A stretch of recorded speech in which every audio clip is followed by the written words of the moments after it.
para nós é uma grande satisfação. Nós promovemos esse evento juntamente com o IDP, aqui no IDP, em Brasília, justamente para permitir a presença dos senhores de maneira ainda mais facilitada. Então, é isso. Fico aqui com as minhas palavras iniciais. Bom dia. É muito bom discutir proteção de dados.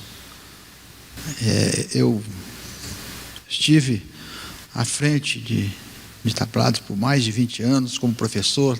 Então, quando eu venho a algum evento em instituição de ensino, especialmente em nível superior, é uma grata satisfação. Então, eu queria agradecer ao convite para participar do evento, parabenizar o IBRAC e o IDP pela iniciativa de trazer este tema à discussão.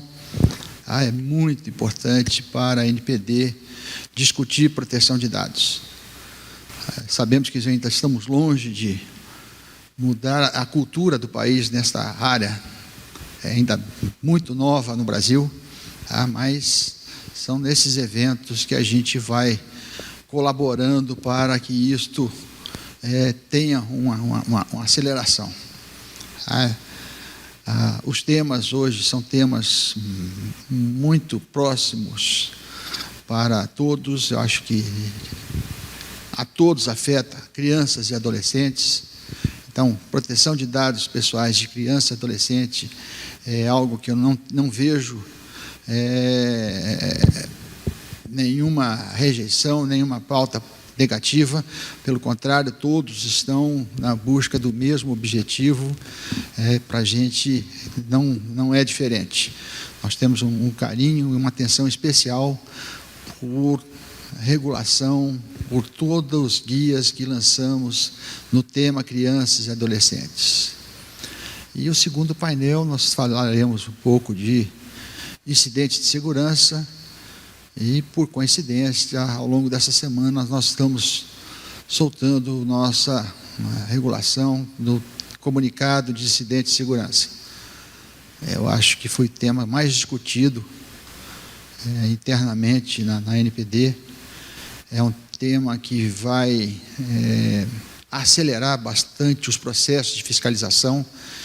Normalmente, os comunicados que nós recebemos não trazem as informações que a nossa Coordenação Geral de Fiscalização precisa. Então, gera com isso mais uma conversa que atrasa um pouco os processos.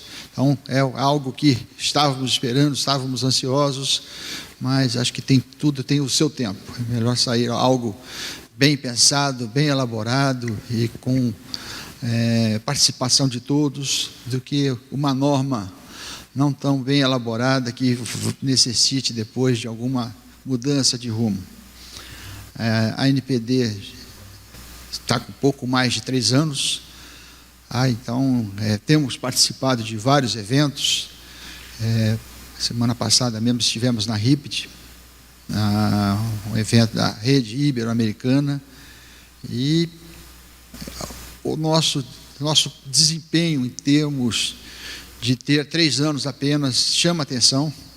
A nossa modernidade em termos de lei chama muita atenção. Então, nós temos tido várias procuras em busca dessa troca de experiência. Tá?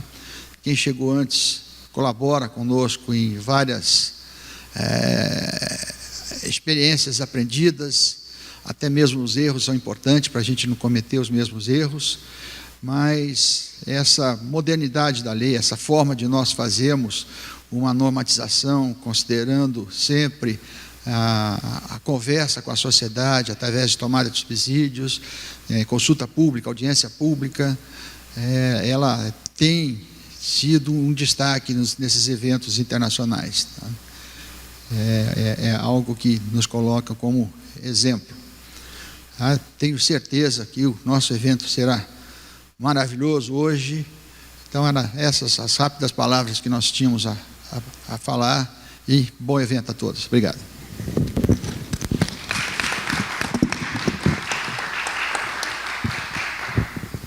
Bom dia.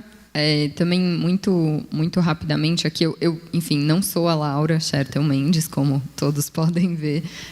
Estou falando aqui em nome da professora Laura, também no chapéu do IDP, para, primeiramente, né, como já feito pelo presidente René e pelo presidente Valdemar, a gente enfatizar a importância também da academia nesses processos, né, de a gente ter discussões que envolvem a sociedade civil e a academia, até porque, quando a gente está falando de proteção de dados, muitas das discussões que acontecem são discussões com uma carga acadêmica muito forte, que precisam de muita pesquisa, de muita discussão, para chegar, né, em alguma proposta de regulamentação. Acho que o tema de crianças e adolescentes que a gente vai discutir na primeira mesa é um excelente exemplo, né? Enfim, a gente tem lá no artigo 14 da lei falando que o tratamento dos dados pessoais vai acontecer sempre no melhor interesse da criança e do adolescente, e aí isso gera uma enorme discussão que vai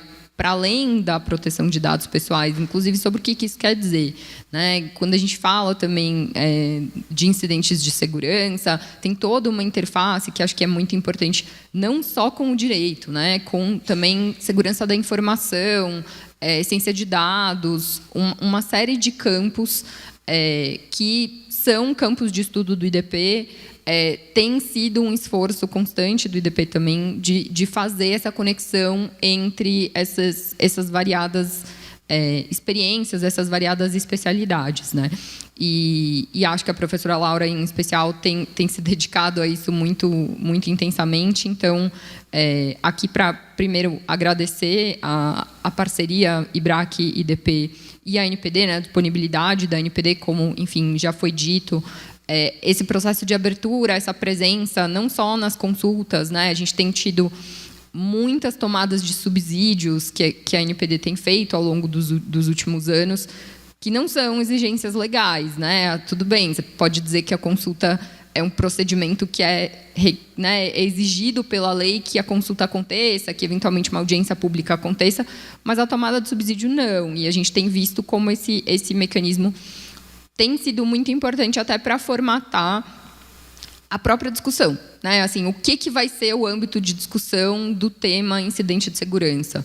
Vamos, então, fazer uma tomada de subsídios para entender quais são as angústias da academia, quais são os pontos que a sociedade civil entende que são mais relevantes, quais são as dores do setor privado, e com esse desafio adicional, né, presidente, que acho que a NPD é uma autoridade que também tem o desafio de atuar não só para o setor privado, como também para o próprio setor público, né, o que é particularmente desafiador para uma autoridade, enfim, como o senhor comentou, né, que está se estruturando, que tem, enfim, aí cerca de 3 anos de existência.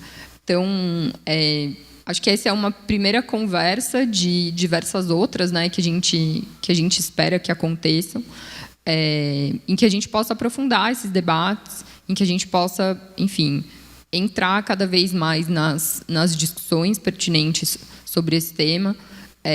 Tem muitas outras, né, que a gente poderia abordar aqui. Enfim, estamos nos limitando a fazer uma discussão sobre esses 2 temas hoje, até porque, senão, a gente provavelmente teria que fazer um seminário de 10 dias para discutir todos os temas pertinentes. Acho que não seria viável. Mas, de novo, queria muito agradecer a parceria, colocar também o IDP à disposição para, enfim, novos eventos, novas discussões sobre esse assunto. Convidar a todos também e todas para acompanhar, especialmente as atividades do CEDIS, né, que é o centro que tem lidado mais diretamente com temas não só de proteção de dados, mas de tecnologia de maneira geral, sob a coordenação da professora Laura, e feito diversas atividades, né, focadas também em temas de inteligência artificial, temas mais amplos de direito econômico, que são pertinentes aqui, acho que tendem a agregar muito, né, especialmente dessa perspectiva acadêmica. A gente percebe que quanto mais a gente tem um foco ali de compreensão um pouco mais alargada sobre as coisas, isso ajuda muito quando a gente vai fazer discussões específicas sobre temas interdisciplinares complexos. Então, acho que essas palavras iniciais para a gente começar a nossa discussão aqui são suficientes, até para a gente não segurar as discussões propriamente dos próximos painéis, mas queria agradecer muito a todas e todos, lembrando também que nós estamos fazendo uma gravação do evento e que ele, enfim, idealmente vai ficar disponível posteriormente também para consulta dos associados do IBRAC, enfim, né, nesse mesmo escopo de tentar contribuir para que a discussão possa chegar a um número cada vez maior de pessoas, para que a gente possa colaborar nesse processo. Então, é isso. De novo, muitíssimo obrigada. E acho que a gente pode seguir para o nosso primeiro painel.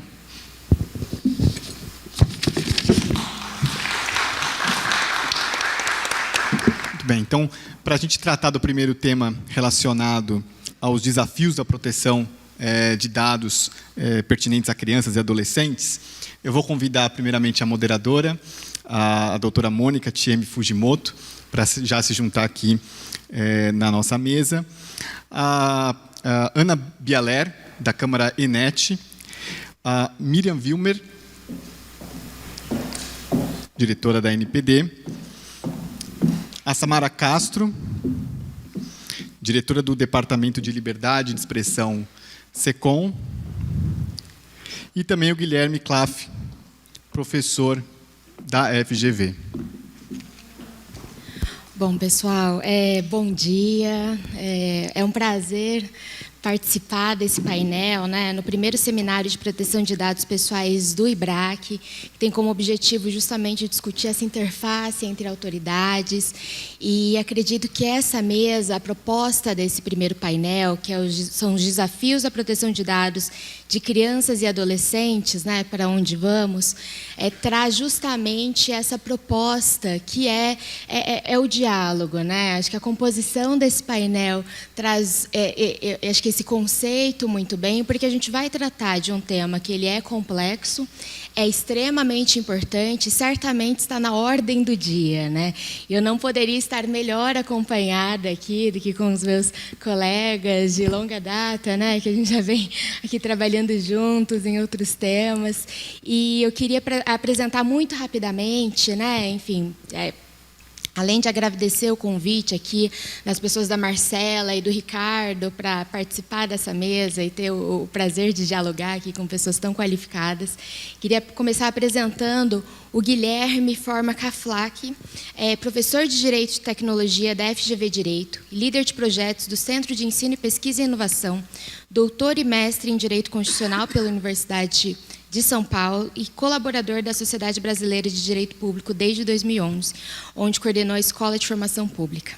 Também estou aqui com a Miriam Wilmer, que dispensa apresentações, mas que é a diretora da NPD, doutora em Políticas em Comunicação e Cultura pela Faculdade de Comunicação da UNB, mestre em Direito Público pela UERJ, é servidora pública desde 2017, tendo ocupado cargos de assessoramento em diversas organizações, como a Anatel, Ministério de Comunicações e de Ciência, Tecnologia, Inovações e Comunicações. A gente também conta aqui com a Ana Paula Bialer, que é advogada, sócia fundadora do BFA, que atua como coordenadora do Grupo de Trabalho de Proteção de Dados da Câmara ENET, possui certificado IAP em Expertise em Proteção de Dados, é DPO certificada pelo European Center of Privacy and Cybersecurity da University de Maastricht e foi membro titular do Conselho Nacional de Proteção de Dados da NPD. Nós também vamos contar com a participação da Samara Castro, que eu acredito que ela esteja um pouquinho atrasada, mas logo vai se juntar a nós, que é diretora de Promoção de Liberdade de Expressão da Secretaria de Políticas Digitais da Secretaria de Comunicação da Presidência da República. Como vocês podem ver, a gente tem uma mesa que ela é bem diversa, acho que temos representantes aqui de diversas frentes, né? E falando muito rapidamente do tema que foi proposto, antes de passar a palavra para a exposição dos nossos painelistas, eu acho que é interessante esse tema da proteção de dados de crianças e adolescentes vem ganhando uma proporção muito grande, uma importância muito grande, muito por conta da participação da participação digital, né, da criança e do adolescente. A gente tem um estudo recente que mostra que crianças e adolescentes entre 9 e 17 anos têm quase 95% das crianças e adolescentes nessa faixa etária têm acesso à internet, né? E dentro das nossas discussões, não só sobre proteção de dados, mas também sobre a necessidade de criar camadas adicionais de proteção para determinados grupos que são vulneráveis, esse acesso à internet, a possibilidade não só de tratamento de dados desse grupo, mas também de exposição a conteúdos que podem ser nocivos numa fase de formação inicial, traz uma preocupação grande. Eu acho que a gente teve alguns eventos, né, nos últimos anos que aumentou ainda mais essa preocupação, né, com a participação de crianças nesses fóruns da dark web, os jogos, né, que, enfim, acabaram trazendo alguns incidentes ao longo dos últimos anos. Eu acho que essa mesa justamente vai trazer uma perspectiva sobre não só quais são os riscos aos quais esse grupo, né, ele está exposto, mas quais medidas efetivamente podem ser adotadas.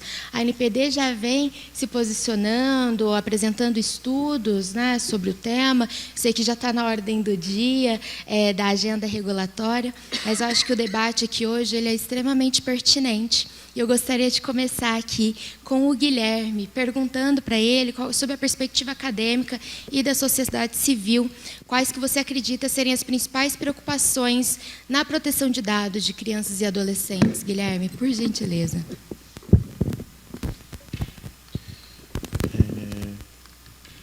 Obrigado, Mônica, pelo convite para falar. Obrigado especialmente ao IBRAC e IDP, na pessoa da Marcela e do Ricardo, que fizeram esse convite gentil para a gente estar aqui. Dr. René também como presidente. Marcela também como representante aqui no IDP, do CEDIS. É um prazer estar dividindo a mesa com a Mônica, a Ana, a Miriam, que são grandes parceiras lá da gente na GV também. E é interessante vir falar sobre essa perspectiva. O painel é bem multissetorial, isso também evoca bastante o que a gente vê no Fórum da Internet do Brasil. E olhando por uma perspectiva acadêmica e de sociedade civil, eu acho que a gente se coloca numa perspectiva de alguém que está fazendo algum tipo de controle, né? Algum tipo de controle tanto social quanto um controle, digamos assim, científico, na ideia de buscar evidências, de buscar conteúdo. Então, esse é um pouco da perspectiva que eu quero trazer aqui. É uma perspectiva de quem está olhando, de quem está questionando, de quem está elaborando em cima, né? E aí eu começo a minha fala dividindo talvez em dois grandes eixos que a gente vê na parte acadêmica de sociedade civil. Que existe sim a discussão sobre os riscos, e esse é o primeiro eixo que eu vou trazer, mas também existe a discussão sobre as oportunidades, e esse é o segundo eixo que eu vejo também ganhando força cada vez mais nessa discussão sobre literacia digital.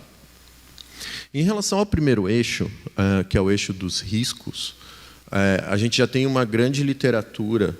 Talvez a principal autora do tema é a Sonia Livingstone, da London School of Economics. Uma grande literatura sobre os riscos online para as crianças e adolescentes, né?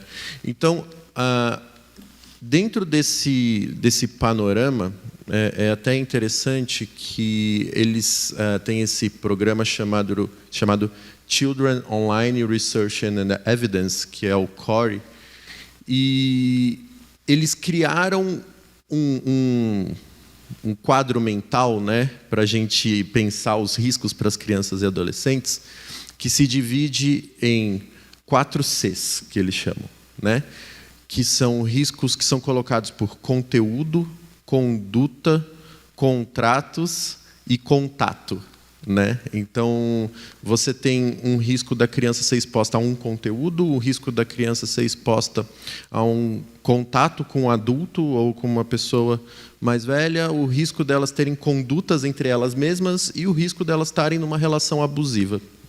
contratual. E aí eles dividem em riscos agressivos, sexuais, riscos aos valores das pessoas naquela comunidade e alguns riscos, na versão mais nova, transversais.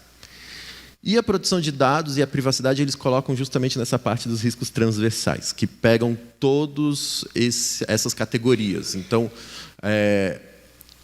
o vazamento de dados ou o uso indevido de dados pode gerar tanto um contato malicioso por alguém, que obteve os dados da criança e, a partir disso, consegue fazer uma aproximação, quanto, por exemplo, na conduta entre elas. Quando você pega a foto de uma criança e manipula essa foto, a gente teve ano passado, né, depois é algo que eu falo, sobre os deep nudes e como que você pode manipular a imagem de uma criança para prejudicar ela naquela comunidade.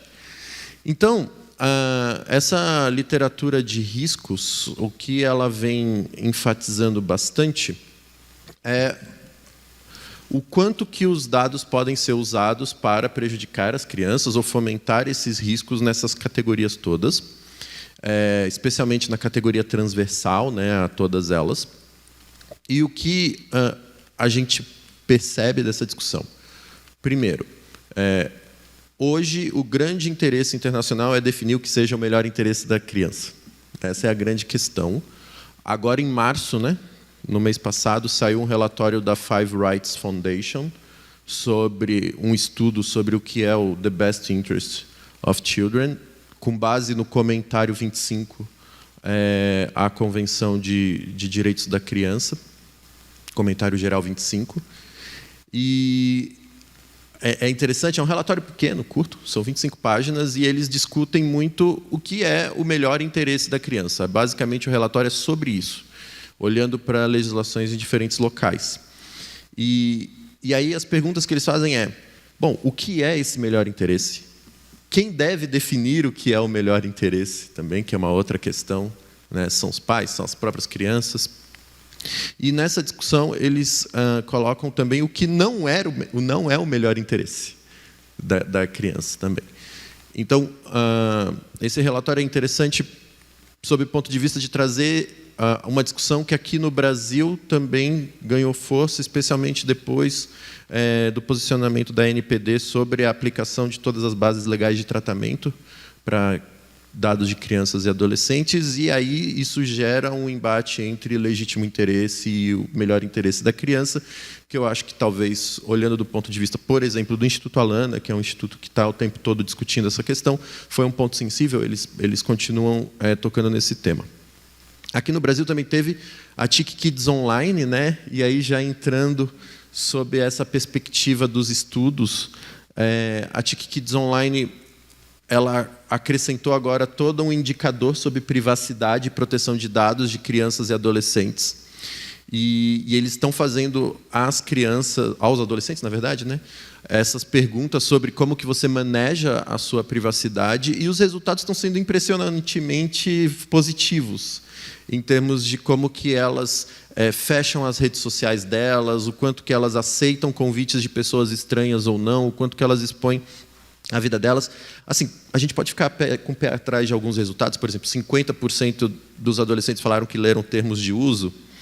Bom, talvez ali a gente possa ter o que eles estão respondendo e tal, mas se for uma geração tão iluminada quanto essa, que lê os termos de uso, a gente está feliz com essa geração que está vindo.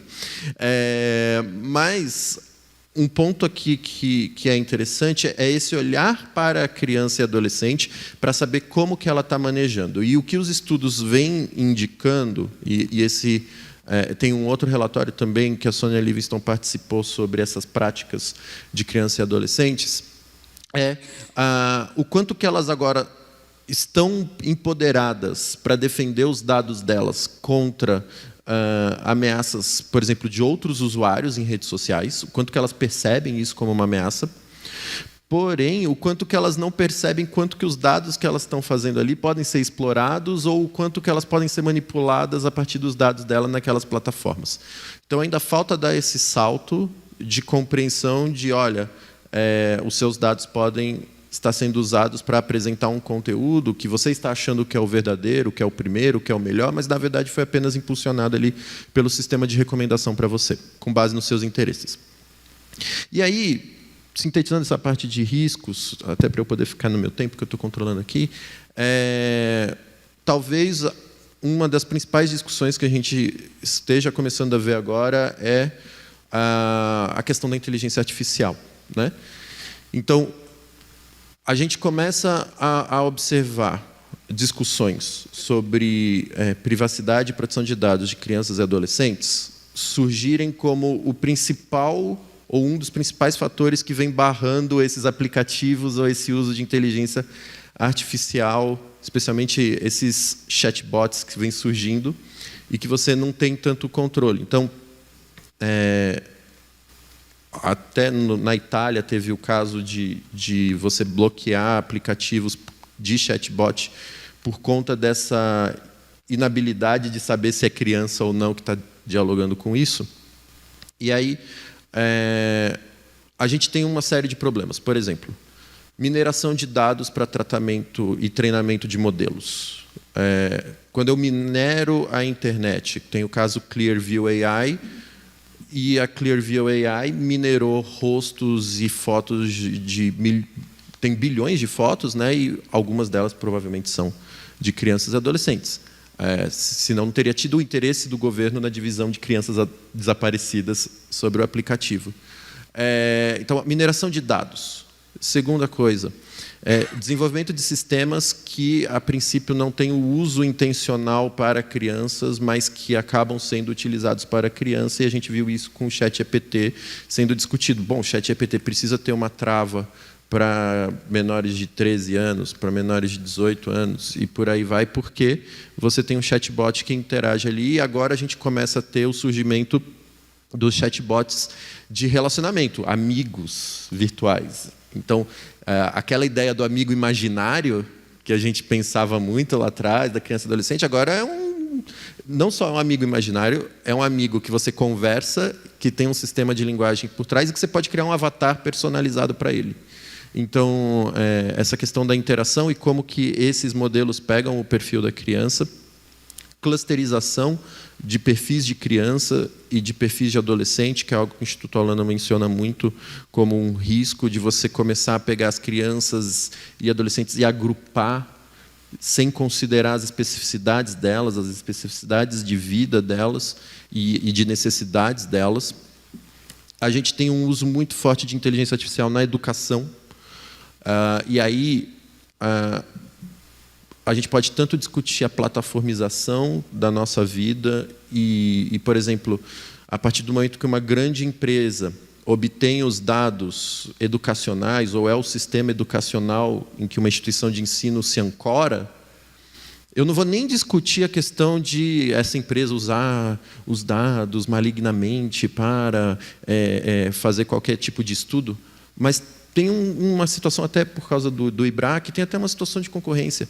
Se eu passo 4 anos, se eu passo o ciclo inteiro educacional usando uma plataforma de educação, os dados de todos os meus alunos ficaram naquela plataforma, quando eu for discutir renovação de contrato, por mais que tenha portabilidade, como é que eu vou chegar para a empresa e falar, olha, você aumentou em 2 vezes o preço, mas eu não quero renovar com você? Todos os meus dados estão contigo. Todos os dados dos meus alunos estão contigo.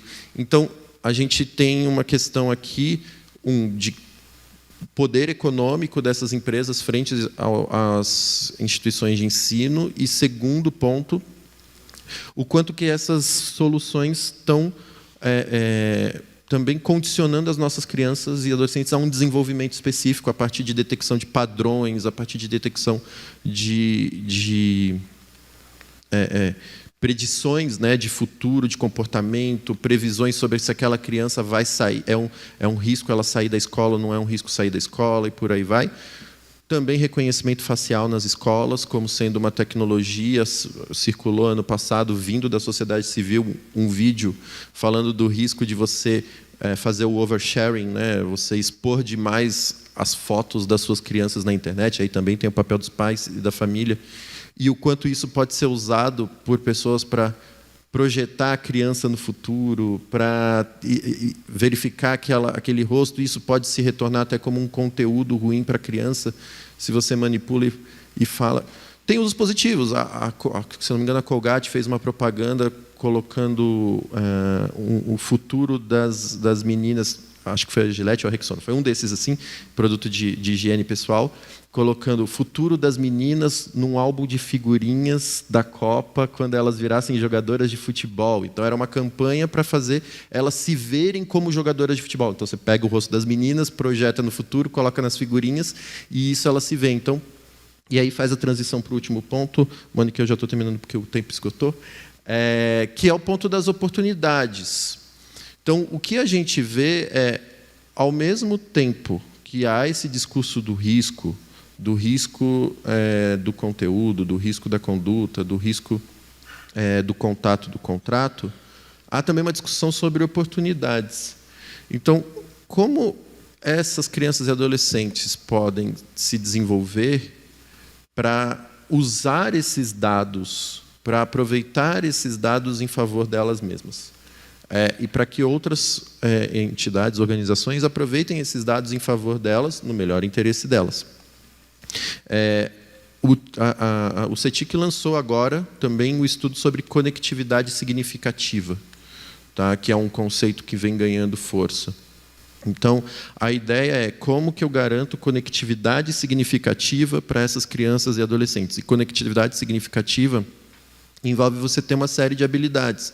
É você poder procurar conteúdos do seu interesse, procurar conteúdos políticos de qualidade, procurar. Então, a gente precisa, olhando para a parte de oportunidade, e terminando aqui para passar adiante, a gente precisa ter esse olhar de potencializar a presença da criança e do adolescente no ambiente online, de permitir que ela possa ir atrás de conteúdos de saúde, como elas estão fazendo, num contexto, por exemplo, de educação sexual, que é algo que a gente... tudo que na escola não tá sendo tratado, acaba sendo tratado em outros ambientes, e esse ambiente acaba sendo um ambiente digital. Então, eu acho que a educação sexual pode ser um bom exemplo aqui. Por quê? Porque, ao mesmo tempo que você vai ter o adolescente indo atrás desse conteúdo na internet e precisa buscar um conteúdo de qualidade, você tem o risco agora da pornografia personalizada por meio de inteligência artificial generativa. Então, talvez isso mostre um pouco dessa balança e o que a gente pode discutir hoje de manhã. Obrigado, Mônica. Guilherme, agradeço a sua fala. Acho que a gente não poderia ter tido uma fala inicial mais rica para dar o pontapé inicial aqui do nosso debate, especialmente considerando as falas da Miriam e da Ana, que vão vir a seguir. Eu acho que, Miriam, a gente já tem o gancho perfeito para a nossa discussão, né? Porque a gente pretendia trazer da NPD, que é justamente esse ponto que Guilherme levantou, que existe um grande embate, talvez, uma grande discussão em torno do que é esse melhor interesse da criança, né? Especialmente quando se considera a possibilidade de utilização de diversas bases legais e um contexto em que existe, sim, benefícios, né, do tratamento de dados de crianças e adolescentes, existe um interesse econômico por trás, por óbvio, mas também essa tutela do melhor interesse da criança. Então, eu queria entender, que você explicasse como que a NPD vem orientando ou se existem diretrizes para essa interpretação. Apesar de não ser tudo de competência da NPD, a gente busca aqui um norte interpretativo, né? Muito obrigada. Tá, joia. Obrigada, Mônica. Gostaria de começar dando um bom dia a todos e todas, saudar os meus colegas de painel. Uma grande alegria participar desse debate. Também agradecer ao IBRAC, ao IDP, pelo convite para participar dessa discussão, que eu diria assim, que me toca de maneira muito particular, não apenas como diretora da NPD, mas também como mãe de um menino pré-adolescente, que passou os anos iniciais de alfabetização na pandemia, fazendo aula online, que agora está super curtindo joguinhos eletrônicos. E eu juro que, apesar de ser uma entusiasta da tecnologia, tenho vontade, às vezes, de arrancar a internet da tomada e dizer acabou, porque mesmo olhando para essa perspectiva de benefícios e riscos, ou riscos e oportunidades, como falou o Guilherme, eu acho que todos nós que temos contato com crianças, sejam filhos, sobrinhos, netas, enfim, temos uma percepção de que a realidade na qual essas crianças crescem é muito diferente daquelas na qual nós crescemos, né, na qual nós passamos nossos anos formativos. E eu tenho, inclusive, uma conhecida que fala que nós ainda podemos aspirar a assumir cargos em que se exige reputação ilibada somente porque não existia rede social na época em que nós estávamos na escola ou na faculdade, né? Assim, mas, em pouco tempo isso também já terá sido passado, né? Então, queria começar, brincadeiras à parte, de fato, saudando a escolha do tema, assim, a relevância da temática, e endossar um pouquinho as palavras do Guilherme, que eu acho que fez uma exposição inicial muito rica mesmo, um panorama muito amplo dos problemas, para reforçar essa ideia de que existe, efetivamente, uma datificação de crianças e adolescentes a partir dessas múltiplas e permanentes interações voluntárias e involuntárias que elas têm com a tecnologia, né? Seja em ambientes domésticos, seja em ambientes escolares, seja na rua, seja nas suas relações com o poder público, né? E, de fato, existe uma ampla literatura já, muitos autores já citados pelo Guilherme, que vão trazer termos novos para nós, né? Como baby valence, sharenting, né? Toda a discussão de dark patterns e design no contexto de jogos eletrônicos, por exemplo, que nos trazem desafios que, de fato, são novos, né? São temas com os quais nós não havíamos nos deparado há 5, 10 anos atrás, né, e que certamente foram acentuados pela pandemia. E eu diria assim que, de fato, esse processo de intensificação das relações dos jovens com a tecnologia se dá muito intensamente nos ambientes escolares, e aqui eu também falo como mãe de uma criança que está na escola. Ele é obrigado a ter um e-mail, ele tem uma plataforma digital por meio da qual ele acessa conteúdos, né? Na escola tem câmeras, enfim, natural que seja assim, e a gente vê, de fato, um uso cada vez mais intenso de plataformas digitais e sistemas baseados em inteligência artificial, de dispositivos conectados, em algumas escolas, ferramentas de reconhecimento facial para acessar as dependências da escola, ou até mesmo para fazer presença, o que me parece um pouquinho só desproporcional, mas vamos lá, sem comentários sobre casos concretos, né? E, ao mesmo tempo, uma exposição cada vez mais precoce, cada vez mais intensa à internet. E aqui um comentário que foi feito, né? Você falou sobre a questão do amigo, né? Um tema de design que me parece particularmente preocupante é o fato de que, nos jogos eletrônicos, qualquer pessoa com quem você se relaciona é o seu amigo. Como assim amigo, né? E eu comento novamente, usando meu filho como referência aqui, que outro dia ele estava falando de um amigo, que ele tem um jogo, eu disse, que amigo é esse? O amigo era um homem adulto, assim, não é seu amigo, né? Por que é amigo? Assim, é conhecido, é conexão, é, sei lá, nem quero que fale com essa pessoa, não é seu amigo, né? Então, de fato, são temas que preocupam, e eu acho que fazem parte desse fenômeno assim mais amplo, no qual os jovens, por definição, deixam rastros, deixam pegadas digitais, projetam uma sombra digital que a gente não sabe como vai repercutir lá na frente, né? E aí eu acho muito oportuno também o enquadramento que o Guilherme fez de riscos e benefícios, porque eu acho que, assim, apesar da vontade de tirar a internet da tomada, eu não nego que haja muitos benefícios. Inclusive, existem autores que falam que o uso das TICs na educação, por exemplo, deveria ser incentivado, compreendendo isso como um direito da criança, né? Um direito de fazer uso de ferramentas tecnológicas para promover o direito integral à educação e outros direitos associados ao lazer, à saúde, assim por diante.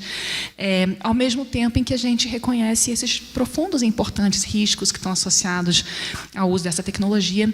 E eu diria assim, sobretudo, os impactos sobre o que a gente chama de livre desenvolvimento da personalidade, né, que é um dos fundamentos da LGPD. Porque as tecnologias, de fato, têm por efeito alterar o comportamento das pessoas. E existem estudos que indicam, bom, como é que uma pessoa se comporta quando sabe que está sendo vigiada e quando não sabe, né? Como o design pode incentivar ou induzir ou manipular as crianças por fazerem certas escolhas que nem sempre são no seu melhor interesse, de fato, né?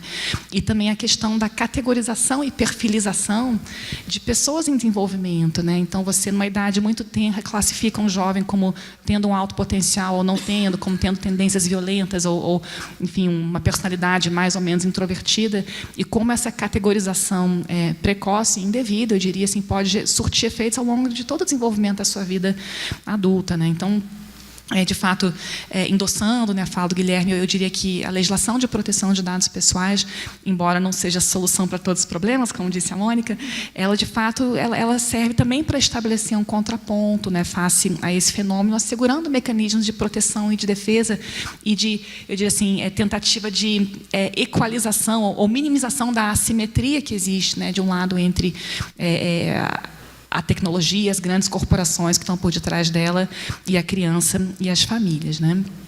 Então, bom dia, Samara, feliz de te ver aqui na mesa também. Então, eu queria falar um pouquinho sobre como é que a NPD tem visto essa questão, o que a gente está fazendo.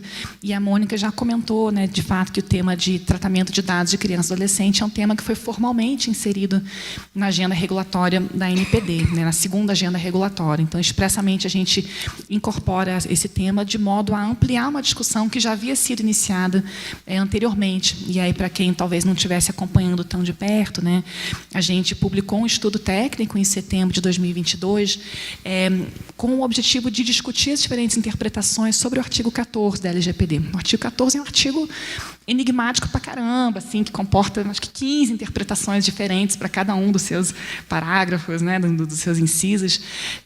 E a gente viu muito cedo assim, que havia uma grande controvérsia quanto a diferentes aspectos do artigo 14. Né? Então, eu poderia enumerar alguns aqui. O que é o melhor interesse? O consentimento parental é a única base legal que autoriza o tratamento de dados pessoais? Como esse dispositivo se relaciona com as regras do Código Civil sobre capacidade do menor de idade, né? Capacidade relativa, incapacidade relativa ou absoluta, né? E quando a gente, então, se debruçou sobre esse tema, a gente decidiu fazer um recorte, dizer, a gente vai só tratar de hipótese legal, porque os outros temas são ainda muito complexos, merecem um aprofundamento, e, de fato, a inserção desse tema na agenda regulatória nos permite ir além, tratar de outras questões, sobre verificação de dados, sobre design, sobre a capacidade civil, eventualmente, uma abordagem mais ampla que, de fato, é necessária. E como resultado desse estudo técnico, que ficou aberto para contribuições da sociedade, nessa lógica de tomada de subsídios, a NPD, de fato, firmou uma interpretação por meio de um enunciado, nosso primeiro enunciado, né? Enunciado número 1, de 2022, 23, eu acho, no qual a gente afirmou que o tratamento de dados pessoais de crianças e adolescentes pode ser realizado com base nas diferentes hipóteses legais do artigo 7º e do artigo 11, desde que observado e prevalecente o seu melhor interesse a ser avaliado no caso concreto, nos termos do artigo 14. Né? Então, esse enunciado foi muito importante, em primeiro lugar, para a gente afastar algumas teses que vinham sendo levantadas, por exemplo, de que todo dado de criança é dado sensível. Não nos pareceu a melhor interpretação. Crianças têm dados sensíveis e dados não sensíveis, e reduzir tudo a dados sensíveis seria até diminuir a proteção em certa medida. A ideia também de que é possível usar bases legítimas mais controversas, como a do legítimo interesse, né, que já foi aqui mencionada, mas também a ideia de que o melhor interesse é um parâmetro a ser avaliado em primeiro lugar e que deve sempre prevalecer, o que naturalmente já nos leva à ideia de que o legítimo interesse, por exemplo, vai ter um escopo reduzido quando se tratar de dado de criança e adolescente, porque o interesse, o melhor interesse da criança deve sempre prevalecer, ainda que exista um outro interesse, um interesse corporativo, por exemplo. Então, esses estudos nos permitiram, aos poucos, avançar na compreensão, né, e na afirmação de certos princípios, certos conceitos, tendo por base a ideia de que são diferentes elementos que compõem essa ideia de proteção de dados de criança e adolescente. Então, primeiro, essa ideia de participação de responsáveis, pais, mães, guardiões, que não necessariamente se traduz em consentimento, mas sim em participação. Um segundo ponto que diz respeito ao reconhecimento do desenvolvimento e maturidade da própria criança, e se fala muito na ideia de autonomia progressiva, e por isso a própria LGPD fala que os termos de uso, né, as políticas de tratamento de dados devem ser veiculadas numa linguagem que seja passível de compreensão pela própria criança ou adolescente, né? E eu lembro que, na época da LGPD, da discussão da lei, pensava assim, mas para que isso? Se a criança não pode consentir, para que ela tem que entender? Ela tem que entender porque ela é um adulto em formação, né? Um ser humano em desenvolvimento, e é importante que ela compreenda. E um terceiro pilar que diz respeito à responsabilidade do próprio agente de tratamento, né? E aqui a gente vai falar de mecanismos instituídos pelo controlador ou pelo operador que permitam prestigiar, né, e promover os direitos da criança e fugir um pouquinho também dessa simplificação do tecnosolucionismo, que é assim, eu tenho aqui uma câmera de reconhecimento facial que vai resolver o meu problema. Não é assim também, né? Então, de fato, a busca por soluções de maneira dialogada, considerando esses diferentes interesses em jogo. E aí a pergunta da Mônica é, tá bom, muito bem, está lindo, mas o que é, então, o melhor interesse, né? E aqui eu queria fazer referência a 2 documentos que a NPD tem reiteradamente citado e que foram mencionados também pelo Guilherme. O primeiro é o comentário geral 14 do Comitê dos Direitos da Criança da ONU. Esse é um comentário basilar e a NPD tem usado ele em diferentes documentos, seja em caso de investigação, seja no Guia do Legítimo Interesse, seja no estudo técnico sobre criança e adolescente. E é um documento que se propõe a discutir o que é o melhor interesse e é um documento que fala na natureza tripla desse conceito, né? Então, é um conceito que, de um lado, é um direito substantivo, né, de que o direito da criança seja avaliado, que constitua uma consideração primordial na avaliação de diferentes interesses. O segundo pilar, de que seja um princípio jurídico fundamentalmente interpretativo, então a gente deve buscar a interpretação que melhor satisfaça o interesse da criança. E o terceiro pilar é de que isso é também uma regra processual, então o processo de tomada de decisão deve também documentar, incluir uma avaliação explícita dos interesses da criança. Então a gente tem aqui um pequeno framework, né, de como considerar isso.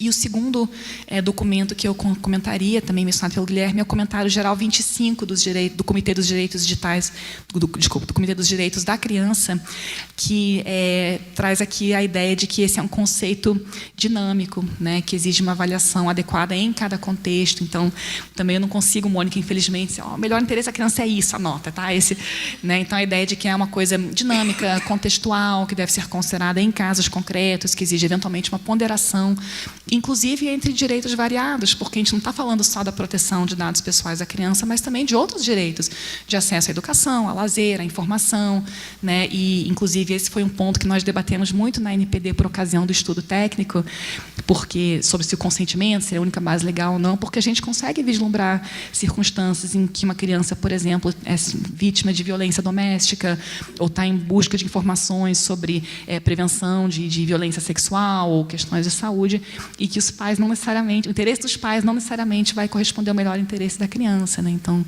esse é um ponto também importante. Seguindo e já me encaminhando para a conclusão, Mônica, esse tema foi também abordado quando a gente elaborou o Guia do Legítimo Interesse, porque aqui está talvez um X da questão, né? O que é o legítimo interesse controlador, o que é o melhor interesse da criança. E aqui a gente tentou avançar um pouquinho, até trazendo exemplos concretos, né? Então, o exemplo que nós trouxemos foi, olha, vamos pensar no caso de coleta de dados de criança e adolescente para gerir uma rede Wi-Fi no ambiente escolar. Pode, precisa de consentimento. Será que o legítimo interesse é uma base legal apropriada? E aqui a gente vê que o ilegítimo interesse do controlador está alinhado ao melhor interesse da criança, né? Então, não parece haver nenhum problema, de fato. Prevalece aqui o melhor interesse da criança em ter acesso à conectividade e aos conteúdos educacionais, porventura, disponibilizados. É uma situação bastante diferente do outro exemplo que nós trouxemos, que era sobre o uso de dados de crianças e adolescentes para publicidade de alimentos ultraprocessados e açucarados. Será que nessa circunstância o legítimo interesse seria uma hipótese legal apropriada? E o nosso guia indicou que nesse exemplo fictício, de fato, não parece haver aqui um atendimento aos melhores interesses da criança, não apenas porque não existe uma expectativa da criança ou dos seus responsáveis de que a criança seja bombardeada por publicidade dessa natureza, como também o próprio conteúdo publicitário não contribui ali para o bem-estar físico, né, para a saúde da criança. Então, é um exemplo também de como essas questões devem ser ponderadas em concreto. E o último documento ao qual eu queria fazer referência, eu estou vendo ali no fundo o meu colega Fabrício, que vai poder falar sobre isso muito melhor do que eu, caso queira, diz respeito a um caso concreto que a NPD tratou no âmbito de processo de fiscalização envolvendo uma plataforma digital, uma rede social. Eu vou citar o nome aqui, é TikTok, porque o documento está público, e eu não quero aqui me aprofundar no caso, porque ele não foi ainda apreciado pelo Conselho Diretor, mas apenas para referenciar que, nesse caso, e como dito, está exposto na nota técnica, né, essa ideia de melhor interesse foi tratada em diferentes momentos, né, então, tanto com a ideia de que tendo em vista o melhor interesse, seria necessário aprimorar e revisar os mecanismos de verificação de idade dos usuários dessa rede social, para que fossem mais efetivos e que não permitissem que menores de 13 anos conseguissem se cadastrar nessa rede social, como também como fundamento para que fosse recomendada a apresentação do teste de balanceamento do artigo 10 da LGPD, né, que exige uma ponderação, uma avaliação do interesse do controlador e do melhor interesse da criança, que se entendeu não está suficientemente ponderado, apresentado ou justificado nessa hipótese. Então, para dizer, né, Mônica, assim, é um conceito com o qual nós também estamos nos deparando e buscando compreender e trazer parâmetros um pouquinho mais firmes.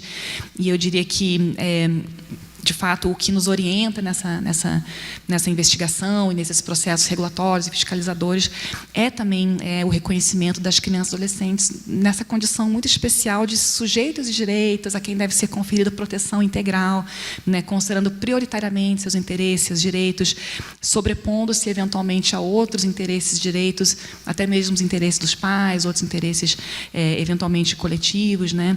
E essa ideia também de que se trata de pessoas numa condição muito particular de pessoas em desenvolvimento, né? Pessoas que de maneira muito mais profunda podem ser impactadas por essas tecnologias, por esses diferentes sistemas e plataformas ao qual estão expostas de maneira muito intensa, eu diria assim, inédita, né? Em comparação com gerações anteriores. Então, isso impõe para todos nós, de fato, a construção de ambientes, sejam escolares, ambientes digitais, de maneira mais ampla, que sejam mais saudáveis, né, para esse público e que permitam o seu desenvolvimento pessoal, né, alinhado com essa ideia de livre desenvolvimento da personalidade que pauta toda a disciplina da proteção de dados pessoais. Então, eu queria encerrar por aqui, muito interessada em ouvir os demais painelistas e depois, quem sabe, um debate, perguntas. Muito obrigada.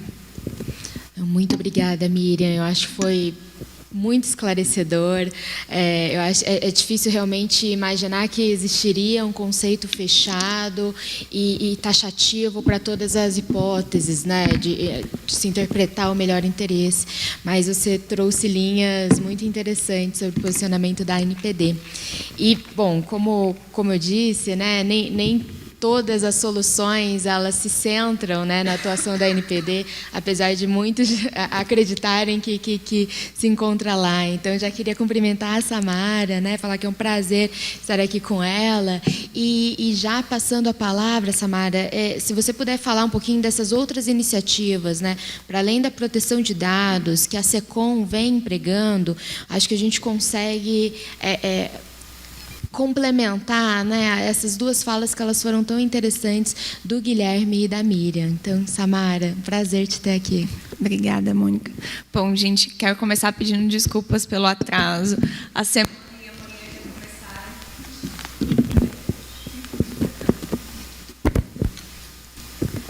Até o microfone já está boicotando. Está feia a coisa. Mas eu queria começar agradecendo também pela paciência e pela mesa. É uma honra estar com vocês, né? A gente já se encontra bastante. É a minha primeira vez, mas Mira e Ana já não aguentam mais ouvir o que eu tenho para falar. Mas vamos lá. É muito, para nós, é um papel muito importante o que a gente tem cumprido dentro do governo no sentido de dar algum nível de coerência para agendas do digital que muitas vezes se encontram espalhadas em várias áreas. E especialmente no tema de criança e adolescente, que é um tema que tem sido objeto de atuação específica do Ministério da Justiça, do Ministério dos Direitos Humanos e Cidadania, de vários ministérios que estão, do próprio Ministério da Educação, que estão envolvidos e cuidando de temas específicos, nós entendemos que era parte do nosso papel lidar com isso na perspectiva do uso de redes, né, do uso das plataformas, do uso do ambiente digital. Então, recentemente, em parceria com todos esses ministérios e também com algumas sociedades de pediatria, de psicologia, que estão olhando para a interferência que existe mesmo na cognição das crianças e dos adolescentes, também tem na nossa, né, mas especialmente na deles, porque realmente, como a Miriam colocou, né, são a formação dos indivíduos. Nós resolvemos construir uma consulta que fechou recentemente, que agora é objeto de análise, para a construção de um guia de telas. O que seria esse guia de telas? Qual é o nosso objetivo? Nosso objetivo nada mais é do que consolidar as melhores experiências e práticas internacionais em um documento que seja a base de uma política pública também pensada e refletida para como lidar com crianças e adolescentes no ambiente digital. Então, não é para dizer assim, pais, façam isso, escola, façam isso, mas para levantar as principais evidências e coordenar qual que é a melhor forma da gente lidar com essa introdução das telas na vida dessas crianças, desses adolescentes. Qual que é a melhor forma da gente lidar com isso no ambiente escolar? Qual que é a melhor forma da gente lidar com isso no ambiente de casa? E aí, recentemente, a gente teve uma experiência também bastante interessante, conduzida pelo Ministério da Justiça, olhando para a questão do controle parental, né? Foi feito um portal, que é o De Boa na Rede, e ele sintetizou todas as políticas de plataformas que quiseram contribuir para a questão de controle parental.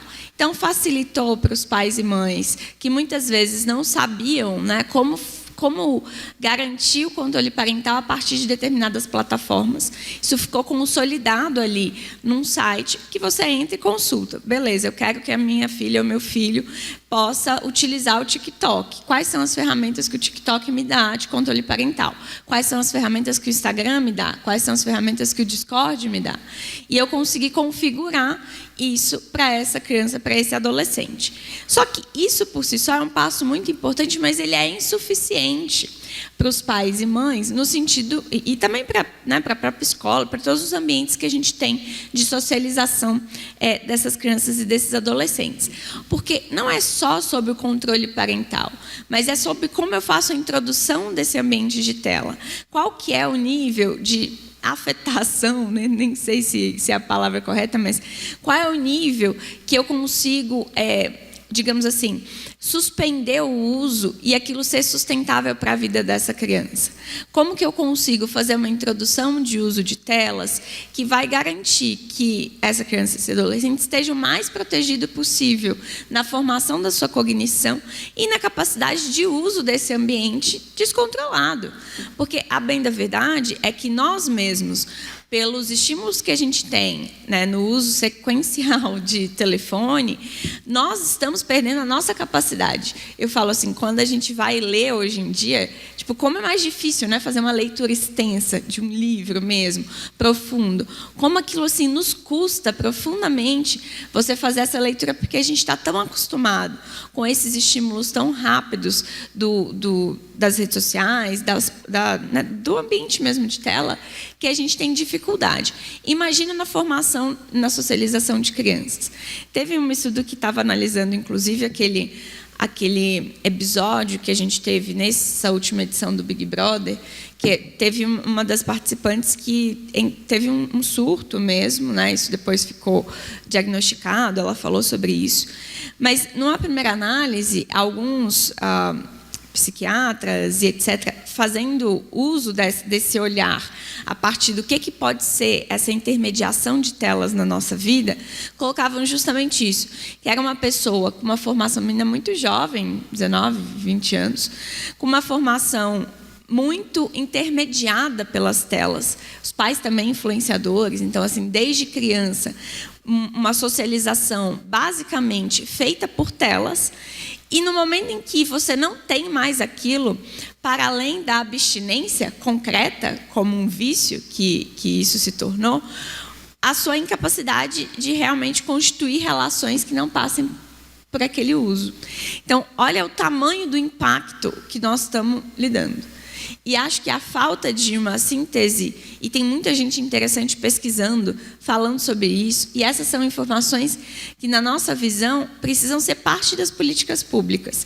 Então, a construção desse guia de telas em um processo que tem hoje um comitê constituído específico com muitos especialistas, sociedade civil, né, membros do governo, ele tem como objetivo sintetizar as melhores práticas e entender os diagnósticos que são profundamente perturbantes para que a gente possa constituir orientações que sejam possíveis, porque também, e aí para concluir, também tem um aspecto de que, pela vida também que nós levamos hoje, é muito difícil você simplesmente falar para pai. Eu não tenho filhos, mas eu sei aqui que minhas amigas têm, e é muito difícil simplesmente falar para pai, mas não dá tela nunca, espera fazer 14 anos, e aí a gente sabe o quanto isso é inviável para o momento que nós vivemos.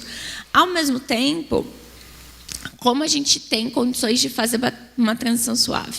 E aí isso tem muita relação com o debate de proteção de dados, e aí minha última contribuição também para poder passar, que é a solução, aparentemente, é sempre dizer qual é a vedação para as redes sociais para a entrada de criança e adolescente. Vedação é uma idade. Como eu comprovo a idade? Preciso dos dados pessoais. E aí a gente fica num looping eterno, caverna do dragão, para o que é melhor, o que é pior. E as soluções mesmo, que acho que a amiga colocou muito bem, que são mediadas nisso, estão muito pouco colocadas no debate. Então, também é do nosso interesse trazer esse tema para que ele também possa ser visto à luz da proteção de dados. E a gente possa fazer a escolha, né, no melhor interesse mesmo da criança. E eu acho que esse caminho, e ele está aberto para a contribuição de todas e todas aqui, acho que ele é bem interessante para a gente poder realmente chegar em um lugar que seja melhor do que o que a gente tem hoje. Samara, muito obrigada. Eu acho que a sua contribuição ela é riquíssima, especialmente porque, já passando a palavra para Ana Bialer, né, eu acredito que a responsabilidade pela adoção, né, das medidas para a proteção das crianças e adolescentes realmente não recai só em um ator, e também é do setor privado de estabelecer medidas, né, e de pensar em práticas que realmente possam ali garantir a segurança daqueles dados, o tratamento legítimo daqueles dados. E eu acho que a Ana Bialer talvez seja a melhor pessoa para falar como que isso vem sendo implementado, né? Quais são não só as medidas práticas que já vêm sendo adotadas, mas também esses desafios. Acho que Samara ela apontou um que é super interessante e recorrente, né? Bom, eu preciso desse dado, preciso tratar um dado para estabelecer uma medida que é para proteção, mas eu posso tratar esse dado, né? A gente às vezes se encontra em alguns conflitos pela matéria ser um pouco nova, né? Mas que eu acho que o setor privado vem enfrentando diversos desafios, mas com iniciativas muito interessantes. Então, Ana, vai ser um prazer te ouvir falar sobre isso. Mônica, muito obrigada pela apresentação, pela palavra. Antes de mais nada, agradecer ao IBRAC e ao IDP e parabenizar pela iniciativa de realização dessa discussão. Acho realmente muito importante e um prazer compartilhar o painel com vocês.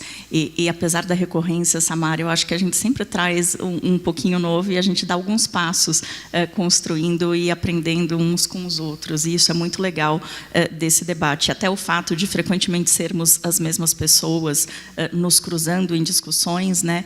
Eu acho que ajuda uma conversa mais transparente, mais fluida e beneficia a todos. Então, agradecer, Mônica, por nos trazer para esse debate juntos. Queria pegar esse teu comentário a respeito de que todos nós temos um papel no endereçamento dessa questão. Sem dúvida nenhuma, o setor privado tem o seu papel, e eu já vou falar um pouquinho sobre isso, mas acho que todos nós temos, né? Como sociedade temos esse papel, como governo temos esse papel, a academia tem um papel de também estruturar uma parte dessas conversas, e os menores também têm o seu papel.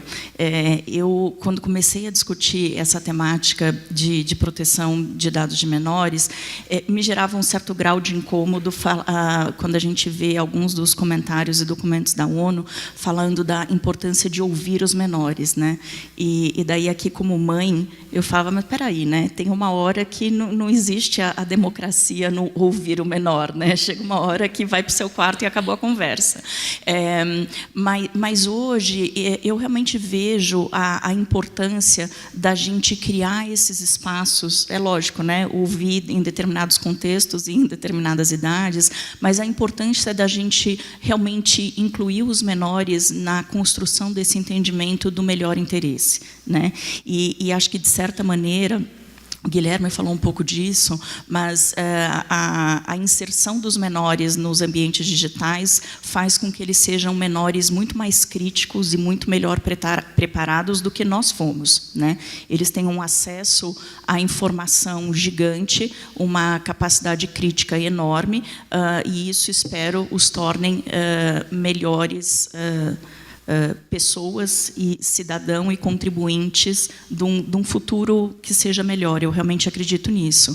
E não dá para a gente ter tudo, né? Preservar o menor, não deixá-lo participar do ambiente digital, mas ainda assim querer que ele tenha todas as informações, o acesso à informação, à cultura, ao lazer, e estar absolutamente protegido nas redes e no ambiente digital. E eu acho que o nosso grande desafio é conseguir compor esse melhor interesse de uma maneira a garantir que os outros direitos do menor sejam preservados, sejam viabilizados, e fazer isso da maneira mais segura possível.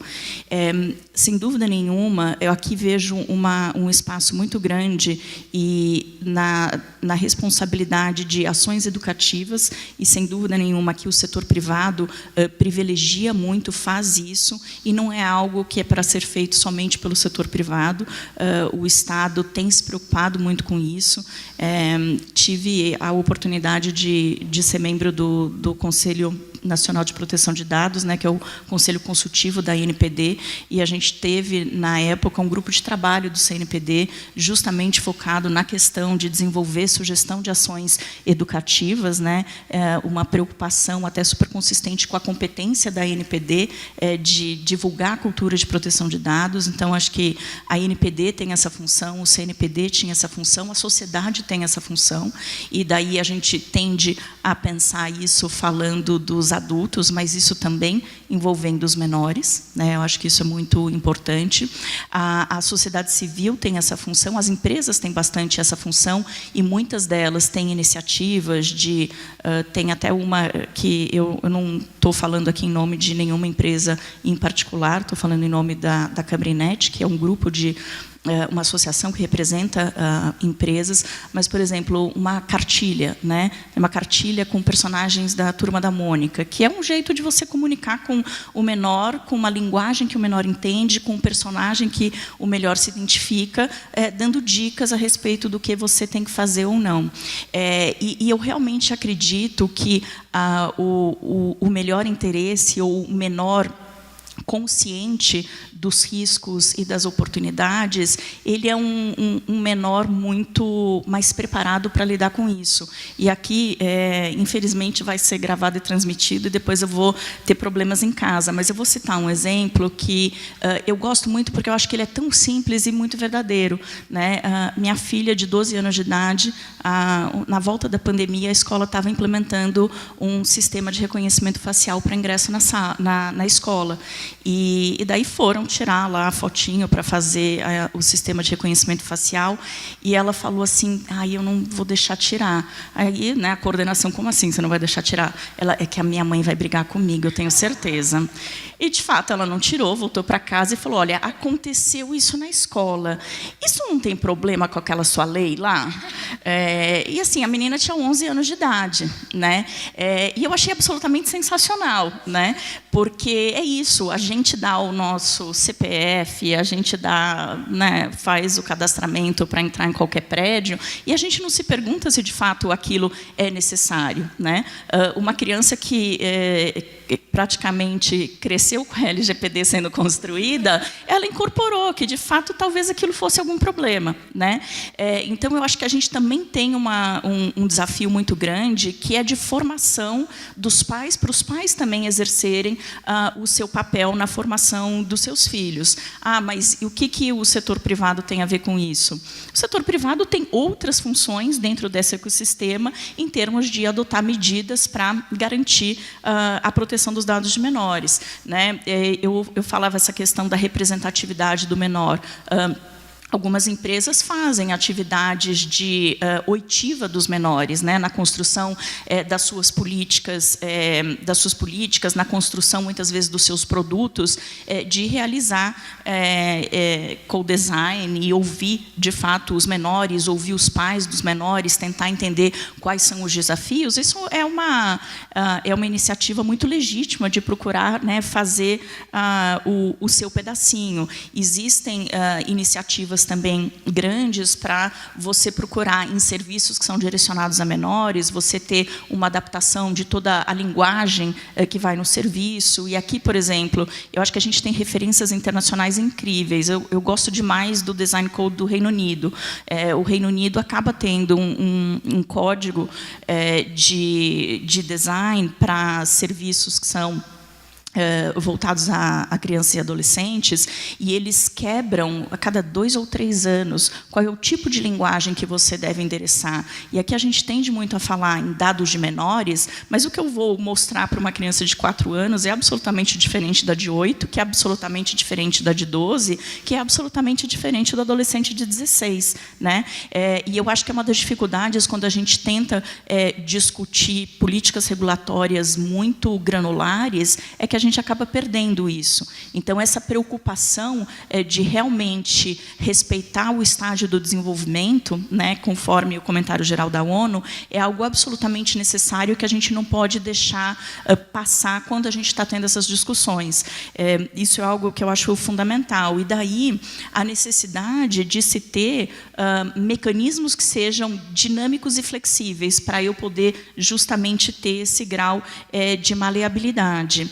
Existem algumas organizações, por exemplo, que tentam, principalmente quando tem um foco nos menores, desenvolver canais para exercício de direitos pelos menores, né? Que é uma coisa que faz muito sentido, por um lado, por outro lado é super desafiador, porque você tem o menor eventualmente exercendo o direito, mas onde é que eu estabeleço a linha de que aquele menor tem autonomia efetiva para poder exercer um direito sem a presença, né, ou sem um responsável legal junto com ele. Então, eu acho que a gente tem que tomar muito cuidado nessa conversa, porque não vai ter um modo ideal em termos de boas práticas ou práticas que sejam adotadas pela indústria, que protejam de todo e qualquer risco os menores, que garantam que os menores não se coloquem numa situação de risco também, né, alienando o responsável legal, os pais ou responsáveis legais desse processo. E eu acho que a NPD tem feito um trabalho e um exercício interessante no enunciado, no sentido de garantir uma certeza, né, do ecossistema com relação às bases legais e a garantia de que todas as bases legais podem ser utilizadas, né? Não se trata da criação de uma categoria específica de titulares, né, os menores. Eles são como nós, com proteções adicionais, eu acho isso super importante.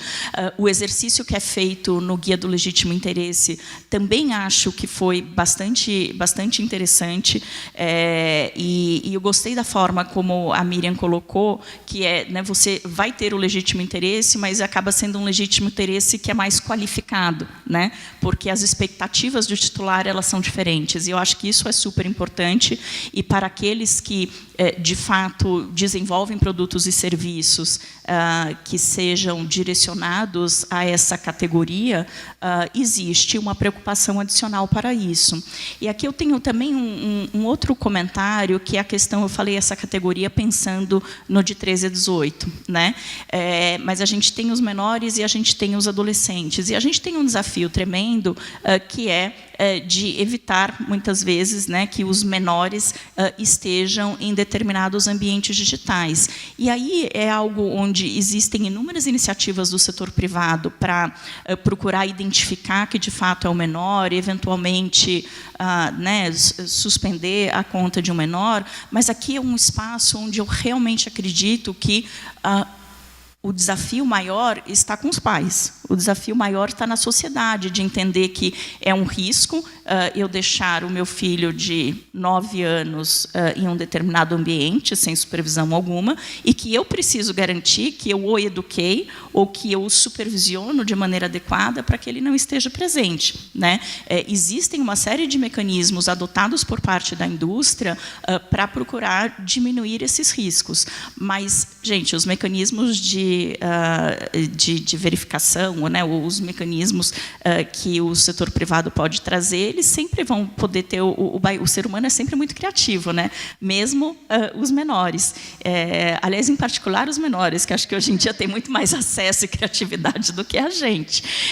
Então, é muito importante isso. E aqui eu volto, acho que no ponto no comentário da Samara, que eu acho muito interessante a iniciativa do MJ de procurar consolidar, né, essas políticas e o que, como sociedade, a gente pode fazer para potencializar o uso dessas informações, né? A gente sabe que existem obrigações jurídicas que são endereçadas quando se tem a política, mas acho que aquele número de 50% deve ter uma ligeira distorção, né? E quando a gente fala dos adultos, esse número não deve ser diferente.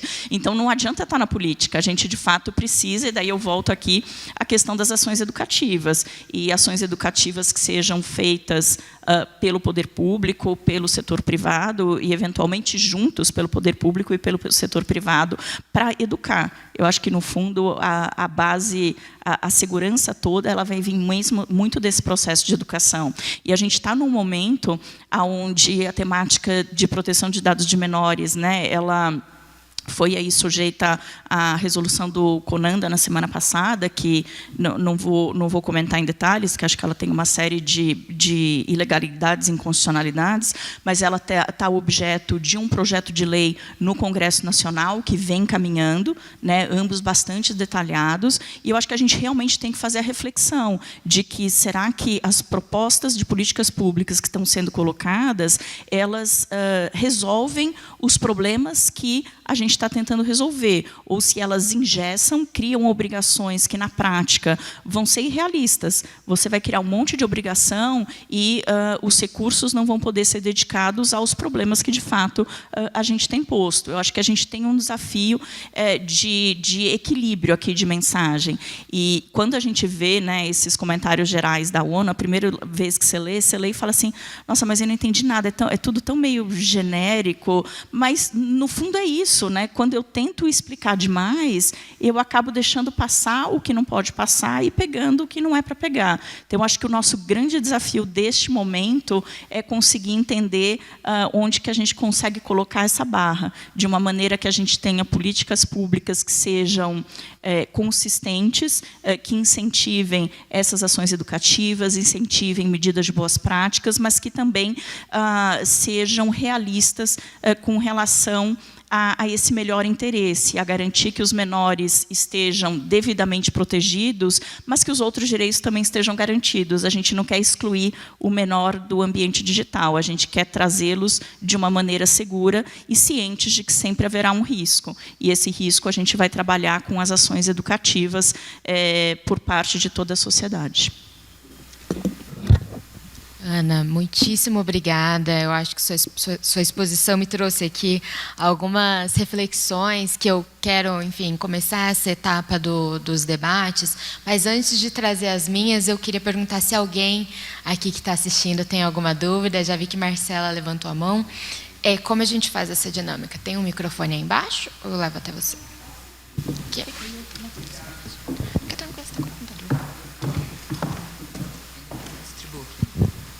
Obrigada, Mônica. Não, acho que... Bom, primeiro, super obrigada. Acho que todas as exposições foram muito complementares também e agregaram bastante.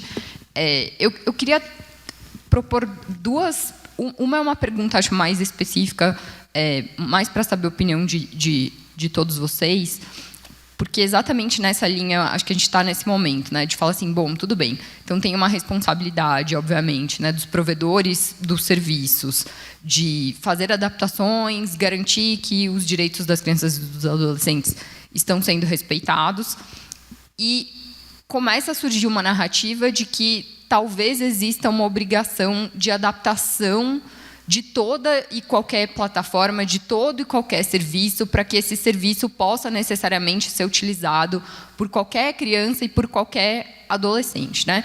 E, de outro lado, digamos assim, um pushback de algumas plataformas falando assim, olha, eu não desenvolvi um serviço adequado para crianças e eu não acho que exista uma compatibilidade do que eu estou querendo oferecer com crianças. Talvez exista com adolescentes, mas, enfim, tem uma discussão aí. E acho que a gente está nesse momento de entender o que a gente quer, né, como sociedade e como desenvolvimento de política pública mesmo, né? Será que a gente quer caminhar para um ambiente em que absolutamente todo o serviço e todo o produto possa ser acessado por crianças e adolescentes e, portanto, exista uma obrigação de adaptação de cada um desses serviços sempre a esses menores de idade, né? E como a Ana bem colocou, uma coisa é uma criança de 4 anos, outra coisa é uma criança de 8 anos, outra coisa é um adolescente de 13, outra coisa é um de 16, enfim. Ou se não, ou se, assim, faz sentido, assim como a gente pensa, e já antecipando um pouco, né, a minha visão é de que, assim como a gente, em outros ambientes não digitais, entende que há coisas que crianças e adolescentes estão autorizados a fazer, ambientes que são adequados para que eles acessem, e outros que ainda não, me parece que essa lógica seria extensível para o universo online, então de que faria sentido pensar que podem ter plataformas, podem ter serviços que dificilmente vão ser bem adaptados para uma realidade de um menor de idade e outros que não, que dá para fazer essa adaptação de maneira adequada. E aí queria adicionar um elemento que acho que a gente não chegou a discutir, mas que, pensando no que o Guilherme Klafke trouxe, especialmente sobre oportunidades, eu acho... enfim, tem uma história pessoal de vida que faz com que isso seja importante, que é pensar especialmente em portadores de deficiência, né? Crianças portadoras de deficiência. Porque acho que talvez antes desse boom da tecnologia para todas as crianças e adolescentes de maneira irrestrita, a tecnologia sempre foi uma ferramenta mais utilizada exatamente para atender crianças que, enfim, por questões variadas, têm dificuldade de comunicação, têm dificuldade até de aprendizado, de mobilidade, né? Então, a tecnologia é um instrumento muito importante e é uma oportunidade de até aproximação dessas crianças de sistemas de ensino que são, enfim, como a gente sabe, né, construídos pensando na maior parte da população que não é portadora de deficiência. Então, também queria entender como que vocês veem um pouco esse contexto dentro dessa discussão de proteger os direitos, né, das crianças e dos adolescentes. Obrigada. Eu acho que a gente pode fazer todas as perguntas e aí depois eu faço o encaminhamento final, que é uma pergunta de fechamento. Mais alguém tem alguma questão? Não? Então, bom, não sei quem quer começar respondendo aqui a pergunta da Marcela. Miriam, Samara, por favor. Já ia passar para você. Samara, por favor. Não, é porque eu acho que, na verdade, pega muito gancho do que eu tinha trazido ao final da minha fala, no sentido dessa questão para os pais e mães que têm vidas super corridas e não conseguem pensar em telas não serem uma saída também para a gestão dessas crianças. E eu acho que quando a gente pensa nessa questão das crianças com deficiência, isso ainda é mais evidente. Inclusive, quando a gente começou o debate do guia de telas, uma das grandes questões que eram colocadas reiteradamente era, tipo, vocês não podem dizer que não pode ter tela, porque, tipo, a minha criança só consegue socializar ou fazer parte desse mundo porque ela utiliza dessas tecnologias e desses recursos. Porque, sem isso, ela fica completamente apartada da socialização. Então, acho que, literalmente, nem tanto ao céu, nem tanto à terra. A solução não tem solução fácil. Aliás, eu queria ir um dia em alguma atividade de questões digitais que alguém dissesse assim, essa tem uma solução fácil. Essa é aqui, ó, é assim, esse caminho te fez, resolveu, tá pronto. Porque é impressionante, é um assunto que não tem solução fácil. Mas, de fato, quando a gente pensa numa lógica de inclusão e de diversidade, essas ferramentas, elas são absolutamente imprescindíveis. Agora, o equilíbrio entre, né, essa imprescindibilidade e o dano que isso pode causar é que eu acho que ainda está muito nebuloso e é onde a gente tem que trabalhar mesmo. E não dá também para a gente simplesmente lavar as mãos no sentido de que isso é só uma decisão individual de pais e mães. Que isso também não é uma decisão coletiva da sociedade e, por consequência, também uma responsabilidade do Estado. E não é o Estado que vai lá entrar dentro da casa, né, das pessoas para dizer como elas têm que lidar com a criação dos filhos, mas um Estado que forneça ferramentas, inclusive ferramentas de informação, para que esses pais e mães tomem as decisões corretas ou as decisões mais informadas possível. Porque ainda que você faça a escolha de, beleza, não vou fazer controle parental, né, meu filho e minha filha está livre aqui dentro desse ambiente, não tenho controle de horário, não tenho controle de idade, pelo menos que isso seja feito tendo consciência de quais são, pelo menos até onde a ciência foi, os impactos que pode causar na vida desse adulto em formação. Porque, realmente, quando a gente pensa na profundidade e no dano não ainda medido, porque, afinal de contas, a gente também não tem 2 gerações viradas de pessoas com esse tipo de socialização desde o começo. Eu fiz 31 agora, e acho que a minha idade talvez seja uma das últimas que passou ainda tendo um pouquinho fora da socialização total na rede. E é muito distinto das idades que já são completamente socializadas assim. Então, a gente perde essa dimensão, esse vínculo. Então, eu acho que é muito importante mesmo a gente medir todas essas características para a gente conseguir sair com um caminho adequado. Obrigada, Samara. Miriam, por favor. Obrigada, Mônica. Obrigada, Marcela, também pela pergunta. Eu fiquei pensando quando você falou, sabe? E eu acho que, de certo modo, as 2 questões que você colocou têm uma conexão, porque quando a gente pensa também em políticas públicas para pessoas com deficiência, eu não tenho, como órgão público, o direito de dizer, meu prédio não vai ter rampa de acesso para pessoas cadeirantes, porque eu não quero que cadeirantes frequentem. Eu tenho esse direito? Não tenho esse direito, né? Então, eu acho que, independentemente do tipo de serviço, do tipo de público-alvo de uma plataforma, tem que existir uma preocupação não de calibrá-lo para um público infantil, porque eu concordo que existem ambientes e conteúdos que não são para crianças e adolescentes, mas para criar os guardrails mínimos para evitar que um conteúdo inapropriado seja passível de ser acessado. E aqui, de novo, é uma discussão muito delicada, porque a gente vê exemplos internacionais de projetos de lei que propõem que tem que ter uma carteira de identidade para acessar certos sites ou conteúdos na internet. Não estou defendendo esta tese, que fique muito claro.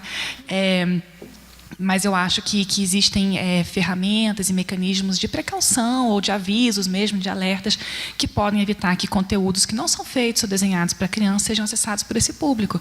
Xvideo não é para criança e adolescente. Eu não estou propondo que tem que ter um Xvideo infantil, pelo amor de Deus, né? Também não estou propondo que tem que ter uma identidade para acessar esses conteúdos, mas avisos, né, sinalizações, mecanismos que sejam compatíveis com ferramentas de controle parental, justamente para que as crianças sejam protegidas, seu melhor interesse seja preservado. E aí eu acho que um ponto que foi comentado aqui, que eu queria reforçar, é que não é justo e não é razoável atribuir toda a responsabilidade aos pais irresponsáveis. E eu digo isso como mãe de uma criança que em 5 minutos descobriu minha senha e mudou o controle parental sozinha, sabe? Então, assim, não é simples. E eu sou uma pessoa que entende um pouquinho de tecnologia, né? Eu estou olhando assim, filho, quanto tempo você está usando o celular? Já não passou o tempo? Não, eu mudei o tempo. Oxe, como é que você mudou o tempo? Não, eu mudei sua senha. Excelente, né? Então, assim, vejam que não é uma coisa trivial. E da mesma discussão que nós tivemos com relação à classificação indicativa na televisão, por exemplo, que foi inclusive objeto de debate no Supremo, eu diria assim, não é razoável dizer o controle é o controle remoto, os pais que têm que zelar, porque, ainda que ninguém fale em proibir filmes mais explícitos, ninguém acha razoável também que eles estejam às 10 horas da manhã passando na televisão, né? Então, o ponto que eu comentaria é que, de fato, essa ideia de responsabilidade compartilhada é talvez um dos fundamentos mais importantes do debate, entendendo que existe, sim, um papel muito responsável de pais, mães, guardiães, de tecnologias desse tipo, ferramentas, limitação de tempo, limitação de certos espaços digitais, mas que, em paralelo, tem a questão da educação e da capacitação da criança, mas também a responsabilidade dos agentes de tratamento, né? Não é razoável que uma plataforma com conteúdo absolutamente inapropriado diz, poxa, que pena, mas tá, enfim, por que você não impediu seu filho de entrar aqui nesse conteúdo pornográfico? Poxa, que pai e mãe remisso, né? Então, a responsabilidade compartilhada é para valer, sabe? Eu acho que esse é um ponto fundamental. Ana, por favor. Miriam, concorda integralmente nessa questão da responsabilidade compartilhada e acho que essa discussão ela é muito boa, né? Porque ela nos remete até para um dos pilares que a gente tem quando se fala do tratamento de dados de menores, que é a questão de perfilamento, né? E eu preciso conseguir tratar alguns dados para conseguir identificar que aquele usuário é um menor e que, portanto, ele não deveria estar fazendo o que ele está fazendo na minha plataforma. Então, eu acho, sem dúvida nenhuma, a responsabilidade é compartilhada e não é exclusiva dos pais e não é exclusiva do prestador de serviço, do fornecedor de equipamento. E a legislação e a regulamentação precisam ter em conta que, para que se faça isso, de fato, algum tratamento de dados é necessário e acho que um dos desafios é o ótimo do quanto de dados precisam ser coletados para essa finalidade, quanto de dados e quais dados precisam ser coletados para eu saber ou para eu poder inferir que se trata de um menor e para não gerar uma coleta excessiva de dados para eu ter a absoluta certeza de que seja um menor. Então, esse é um desafio importante que a gente tem.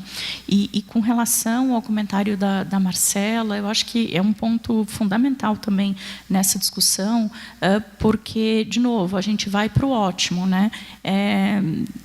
Se todos os serviços deveriam estar adequados para conseguir identificar menores e, eventualmente, proibir o seu uso por menores, eu posso, com isso, estar trazendo um patamar de compliance para um degrau que não faça sentido, considerando o serviço que está sendo oferecido, a probabilidade de um menor, de fato, utilizar aquele serviço e o potencial risco de utilização daquele serviço por um menor.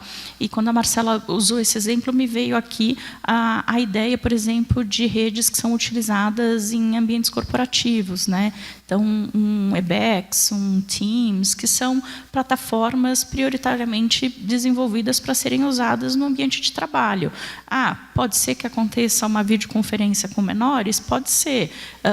Qual que é a probabilidade daquele menor, de fato, ir buscar aquele serviço, sair navegando dentro daquele serviço e existirem preocupações com relação àquilo? Provavelmente muito baixa. Isso faz com que, então, esse tipo de serviço precise adotar as medidas e o exercício de menor interesse, talvez não faça sentido. E aqui, eu acho que essa é uma discussão que a gente tem no âmbito do projeto de lei do senador Alessandro Vieira, que é em que medida a qualificação lá deva ser focada em serviços e produtos direcionados a melhores, né? Porque daí, de fato, eu estou falando com gente cujo produto gera uma expectativa de que seja usado por menores, e eu vou ter, de fora disso, alguns produtos que podem eventualmente ser usados, mas ele não é direcionado para o menor. E daí eu consigo separar um pouco melhor e deixar de maneira mais clara a responsabilidade dos agentes de tratamento, como a Miriam falou, com relação ao público-alvo e com relação até à preocupação de colocar no by design, by default, as preocupações que eu deveria ter caso o meu serviço seja efetivamente direcionado a menores. E daí, em menores, também com a qualificação de crianças ou adolescentes. Então, acho que essa provocação ela é muito importante, e a forma como a gente constrói isso pode ou não fazer com que seja um conjunto de obrigações que eleva a barra de compliance muito alto, com efetividade muito baixa, ou, de fato, ajude a pensar aqueles fornecedores de produtos e serviços que têm esse público-alvo para que possam fazer a sua parcela em termos de adoção de medidas para gerir de maneira apropriada os potenciais riscos que existam do uso dos menores dos seus produtos ou serviços. Perfeito, Ana. Guilherme, por favor. Obrigado, Mônica. Marcela, acho as duas perguntas muito interessantes. Eu vou começar pela segunda, sobre as crianças e adolescentes com deficiência, porque ela evoca a ideia de interseccionalidade e como que você acaba tendo diferentes vulnerabilidades compostas, né? E aí, algo que o pessoal do Instituto Holanda fala muito são as diferentes infâncias, né? Então, na verdade, a gente tem múltiplas infâncias, e essas infâncias, eu acho que a Miriam falou muito da questão da progressividade de desenvolvimento. Eu acho assim, duas coisas sobre esse ponto. A primeira, tem algo que a LGPD não diz, e eu acho que ficou implícito aqui na fala do legítimo interesse, tanto da Miriam quanto da Ana.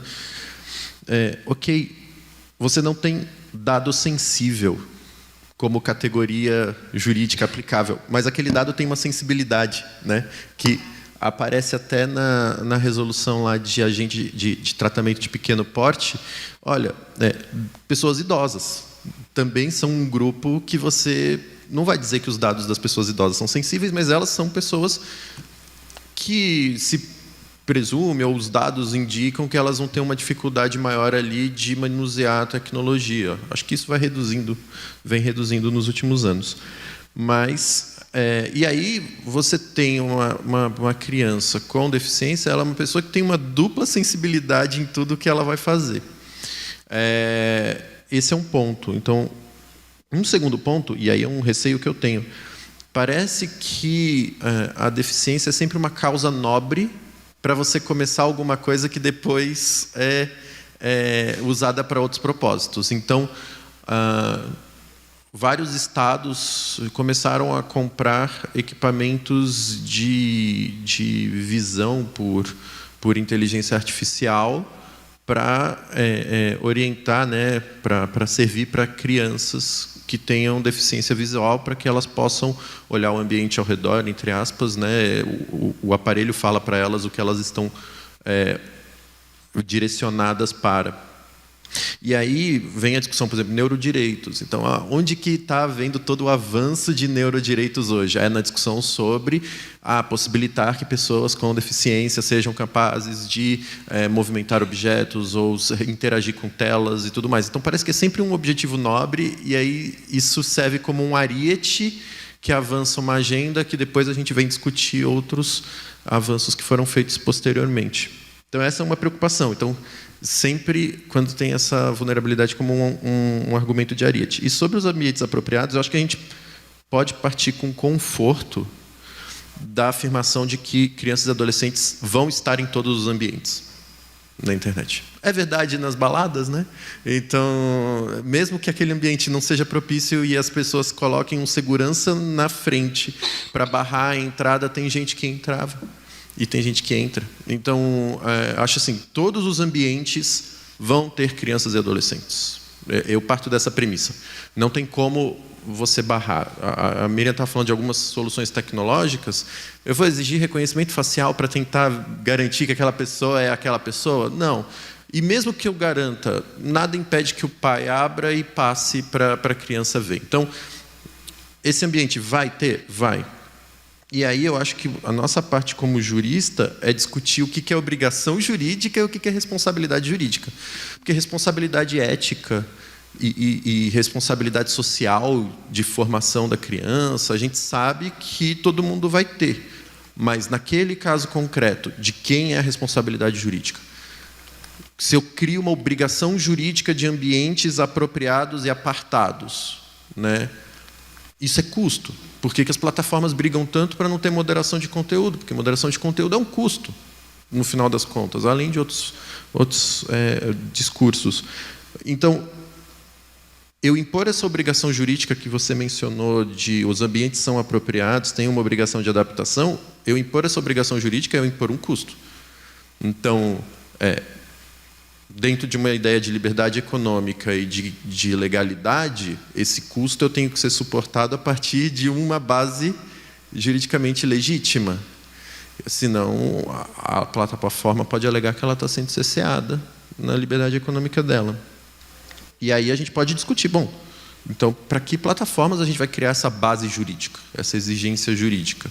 Parece que essas plataformas, por exemplo, de conteúdo adulto, só colocar o aviso, você tem 18 anos para entrar? É quase para inglês ver. Então, será que eu teria que ter uma obrigação jurídica mais forte para essas plataformas? E aí, desculpa, o custo de entrada nesse negócio vai ser maior inerentemente, porque é um custo que você vai ter para a gente ter uma sociedade mais adequada. Né? Então, eu colocaria essa pitadinha.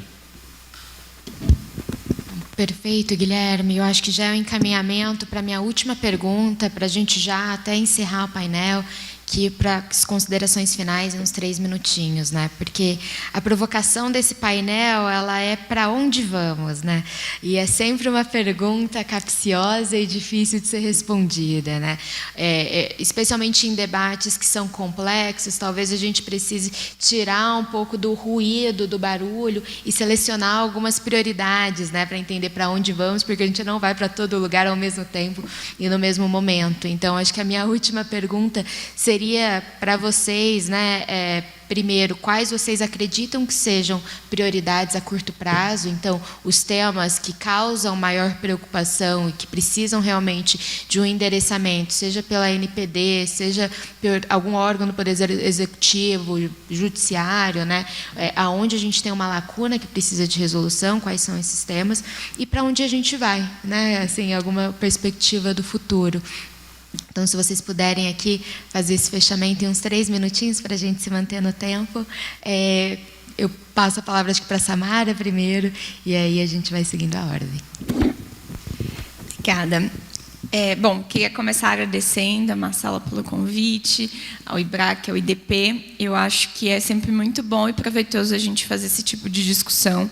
E eu endereçaria realmente, pelo menos do ponto de vista do nosso papel nesse momento, essa discussão do que a gente está propondo dentro do Guia de Telas.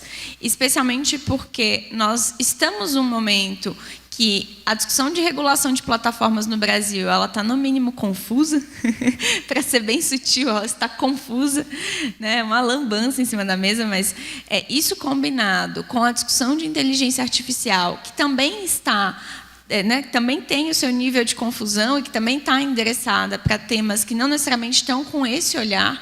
E eu acho que, inclusive, a falta de um olhar para a regulação de plataformas prévio até a outros olhares do digital nos faz ter sempre essa sensação do vazio, né? Estamos pisando no vazio. Então, eu acho que, do ponto de vista do executivo, a contribuição que a gente pode dar diretamente é realmente essa discussão que a gente está propondo dentro do Guia de Telas. E eu acho que, quando ela se aprofunda, ela também instrui e dá mais subsídio e fundamento para as outras discussões legislativas. Então, acho que ir por aí é um caminho interessante para nós nesse próximo período. Perfeito, Samara. Miriam? Obrigada, eu fiquei um pouco em pânico com a sua pergunta, Mônica, porque eu vejo assim, um oceano de problemas a serem enfrentados. E pensando um pouquinho no que a Samara falou, eu acho que a gente está aqui pegando um recorte muito específico dentro de um tema mais amplo que diz respeito à proteção de direitos no ambiente digital, né? E nesse sentido, eu acho que faz muito sentido o que a Samara falou na linha de que existe digamos assim, um ecossistema normativo que precisa ser povoado por normas mais claras para fazer face ao fenômeno digital, porque de fato a gente tem uma série de leis, de até um excesso talvez, que tratam de questões distintas, Estatuto Criança e Adolescente, direitos autorais, LGPD, a porção de normas que incidem sobre o ambiente digital, e talvez o que seja necessário é, de fato, uma reflexão tecnologicamente mais sensível, com um olhar atento para a questão dos direitos das crianças e adolescentes, para melhor interpretar esse ordenamento jurídico que hoje me parece um pouco cacofônico, um pouco caótico, né, muito fragmentado, como foi também dito. Então, eu destacaria, assim, como normas mais amplas, a questão da regulamentação da IA, e nós falamos hoje sobre deepfakes, ou deep nudes, deep porn, enfim, envolvendo criança e adolescente, e eu não consigo nem imaginar o impacto traumático que isso possa gerar sobre um jovem, uma jovem adolescente, enfim. a questão da regulamentação de plataformas, que me parece ser uma discussão ainda muito complexa e que requer também, talvez, esse olhar específico para o público de crianças e adolescentes. Sabemos que muitas plataformas estabelecem que o seu conteúdo para 13 anos para cima, entretanto, sabemos também que existe uma realidade social de uso intenso dessas plataformas por criança, então esse é um tema. Existe um projeto de lei específico sobre direitos das crianças em discussão no Congresso Nacional, acho que a Ana Paula fez referência a ele. É um projeto de lei que também estabelece algumas atribuições à NPD, que dialoga de alguma forma com a LGPD, então esse é um ponto também de atenção, e me parece que no contexto desse projeto de lei existe uma preocupação muito específica sobre publicidade infantil, que é um tema que, enfim, tem mobilizado muitas organizações ao longo já de muitos anos, e aqui até me dói um pouquinho dizer, a LGPD não vai resolver o problema da publicidade infantil, mas uma legislação específica pode, talvez, contribuir para isso. E existe um espaço também de atuação da própria ANPD, e eu diria assim, para além dos casos concretos que têm permitido que a gente se aprofundasse na temática, como o caso que eu mencionei, e para além da discussão das crianças como um público vulnerável em diferentes resoluções, como o Regulamento de Agente de Pequeno Porte, mencionado pelo Guilherme, que de fato diz que esse é um sinalizador de maior atenção, né, quando esse público estiver envolvido. Nós temos ainda na agenda regulatória uma menção explícita à questão das técnicas de verificação de consentimento e verificação de idade, que eu acho que são questões super sensíveis, super delicadas, porque, de novo, a gente fica naquela fronteira. Quantos dados eu preciso coletar para poder me assegurar que essa pessoa pode legitimamente frequentar esse espaço, né? E aqui, embora seja um trabalho ainda incipiente na NPD, eu ousaria dizer que experiências como o Age Appropriate Design Code, mencionado pela Ana Paula Bialer, podem nos ajudar muito, né?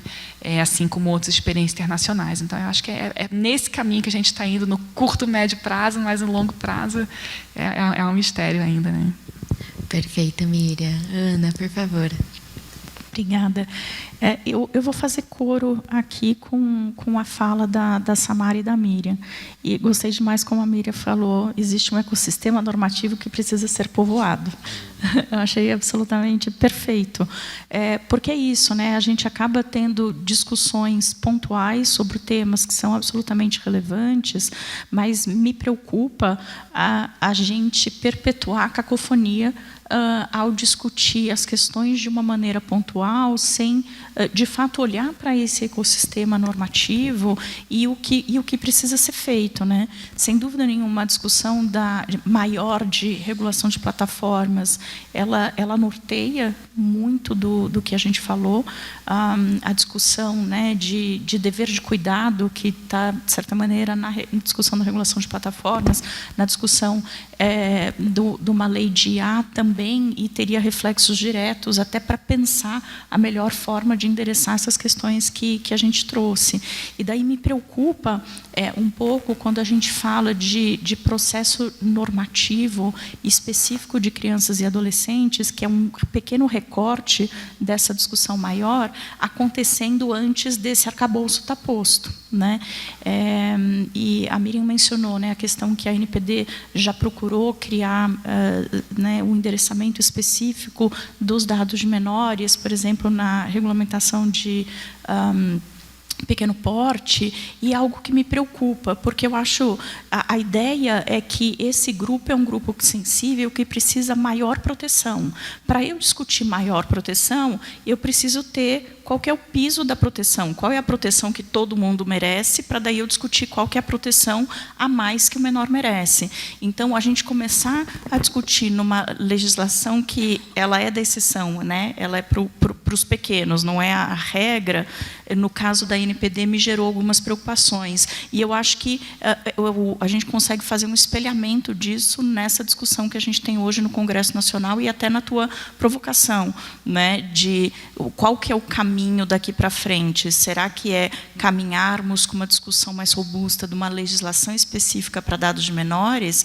Ou esse tema é super importante, a gente tem medidas já sendo tomadas no âmbito dessas iniciativas coordenadas pela SECOM, mas a gente precisa ter uma discussão de ecossistema normativo anterior. E daí olhar para esses normativos e entender, tá, essa questão do menor não foi endereçada, então vamos endereçar. E talvez até pela flexibilidade e dinamicidade desse conceito, a dificuldade da gente ter um conceito rígido sobre o melhor interesse, o caminho legislativo talvez não seja o melhor, né? Quando a gente teve a discussão no grupo de trabalho do CNPD, se falava muito, tá, mas então o que a gente precisa? E saiu, inclusive, na recomendação que existisse uma coordenação do governo federal com a participação, eu não me lembro se saiu coordenação da ANPD, mas com a centralidade da ANPD no tema, mas para que esse tema pudesse ser tratado, talvez no nível infralegal. Por quê? Porque você, de fato, precisa de mais dinamicidade para endereçá-lo. Então, eu estou bastante alinhada aqui com as considerações da Samara e da Miriam. E eu acho que a gente anda reagindo muito, né? Então, acontece alguma coisa, a gente fala, precisa ter uma lei para cuidar disso. E falta, às vezes, dar um passinho para trás e vamos tentar arrumar, né, o quarteto todo e não só esse cantinho. Eu acho que esse é um dos grandes desafios que a gente tem hoje em dia. Maravilha, Ana. Por favor, Guilherme. Já agradecendo novamente o convite, Marcela, também Ricardo, pelo IBRAC. Ficar com 3 pontos finais. Reagindo a essa ideia do ecossistema normativo povoado. E agora, né, Ana, de que a gente está reagindo muito, eu adicionaria que o argumento sobre proteção de dados de crianças e adolescentes também se tornou um argumento muito atraente e muito sensível para ações judiciais. Então, quando a gente pensa aplicativos que surgiram e que estão sendo questionados judicialmente, geralmente parte desse questionamento, ou administrativamente, passa pelo fato de que esses aplicativos estão tratando dados de criança e adolescente indiscriminadamente ou sem salvaguardas, né? Isso aconteceu na Europa com o ChatGPT, aconteceu nos Estados Unidos com o YouTube, aconteceu no Brasil com o TikTok. Então, a reação também judicial, esse argumento vem sendo sensível, porque, no final das contas, todo mundo está meio que violando isso. O segundo ponto, a regulação de inteligência artificial, o PL 2338 não menciona crianças e adolescentes, por exemplo, só menciona grupos vulneráveis na parte de risco excessivo. Então, a gente tem aqui uma necessidade de olhar, porque sistema de inteligência artificial entra dado, sai dado, né? Então, a matéria-prima da inteligência artificial, que vai ser o motor da economia, é dado. E a gente tem que olhar com um especial carinho para as tecnologias educacionais. Acho que o exemplo que a Miriam deu foi perfeito, de como você pode estigmatizar uma pessoa ao flaguear, né, ao colocar uma bandeirinha lá nela, de, olha, você é um potencial repetente, então eu vou dar atividades de reforço para você. E o terceiro ponto, que eu acho que foi bem trazido pela Samara, é as ações educacionais. A OCDE já recomenda isso como uma alternativa à regulação tradicional. E aí eu colocaria um ponto, que além dessas iniciativas governamentais, que eu acho que é o papel do Estado se tornar alguém que fornece dados e informações nessa sociedade da informação, é trazer os menores. Então, muitos atores vêm trazendo os menores para essa discussão, como a Ana Bialer também falou. Perfeito, Guilherme. Eu acho que com essas considerações a gente encerra muito bem esse painel. Eu queria agradecer novamente a proposta, a Marcela, Ricardo, Renê, pela organização desse evento. É o primeiro, mas espero que o primeiro de muitos. E o debate hoje foi muito rico. A gente sai aqui com uma agenda de pesquisa, de ações, de problemas também a serem resolvidos. Mas muito obrigada a todos e todas pela excelente discussão. E eu já encaminho aqui para o próximo painel, pessoal. Muito obrigada.